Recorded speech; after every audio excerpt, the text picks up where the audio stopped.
Plain air painting വിത്ത് നിഹാൽ. അപ്പോൾ നമ്മൾ വരയ്ക്കാനായിട്ട് ഇറങ്ങിയിട്ടുള്ളത് ഗ്രോവിയൻ ഐലൻഡിലേക്കാണ്. ഇത് നമ്മുടെ പൊന്നാനിയിലാണ് വരുന്നത്.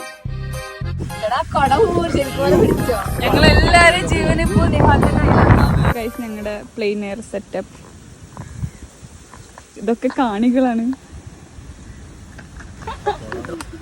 ഓക്കെ, ഞങ്ങളുടെ ഫ്രെയിം എന്ന് പറയുന്നത് ഈ നട്ടുച്ചക്ക് വന്നിട്ട് പ്ലെയിൻ എയർ പെയിന്റിങ് ചെയ്യാൻ ഞങ്ങൾക്ക് പ്രാന്താണോ ചോദിച്ചാല്, അപ്പൊ ഞങ്ങളുടെ ഫ്രെയിം എന്ന് പറയുന്നത് ഇതാണ്. നമ്മുടെ ഫ്രെയിം നട്ടുച്ച സെലക്ട് ചെയ്യാൻ കാരണം ഇപ്പൊ മണ്ണിന്റെ വെളിച്ചം, ഷെയ്ഡ് അതൊക്കെ ആകുമ്പോ